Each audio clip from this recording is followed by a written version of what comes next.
I've seen a lot of change, been through a lot of pain. Some things are not the same. Good morning mga idol. Nadimidiri karon sa Malasugat Bay Anchorage. Tambay sa midiri mga idol kay wala pa may biyahe, wala pa schedule. So dari tambay sa midiri mga idol mo ni ang view sa palibot niya dari mo ni dari ang view kana passenger vessel na mga idol tambay po siya para dry dock si MV Mama Mia ano siya diya tambay po na siya kapil. So dari mga idol makita na to ni na isla sa Cool Island kining gamay mo na ang Tulnalutan Island mga idol.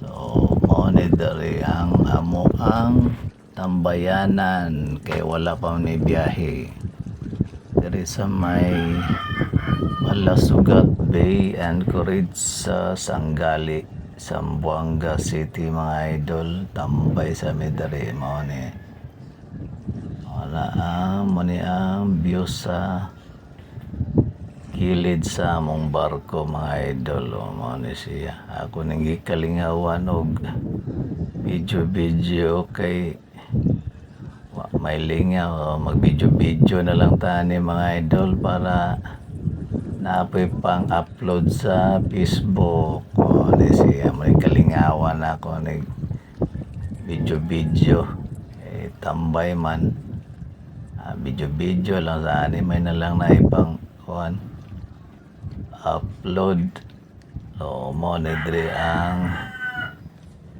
area. So musuroy sa tani mga idol adto tani paingon sa proa.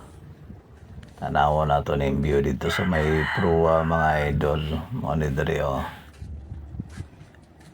adto ta sa proa o dito sa may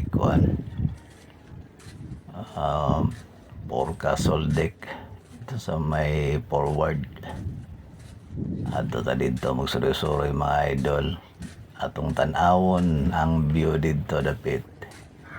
So mo ni mga idol medyo layo-layo pa po dato ang lakuna ni pataka og lakaw-lakay kasi mapandol tamo delikado atong tiila ni mapandol lisod na ning medyo edad-edara na mga idol bikilado na kayong paglakaw. Mao ni diri mga idol mao ni diri ang proa namo mao ni ang forecastle deck mga idol ni ang forward part sa barko mao ni mga idol na diya mao na ang baradiruhan na diya mga idol shipyard sa Big Smile. Mo ni mga idol ang view sa muang barko nga si MV Fatea. So maulang update mga idol. Salamat. Thank you so much for watching mga idol. Have a great and blessed day.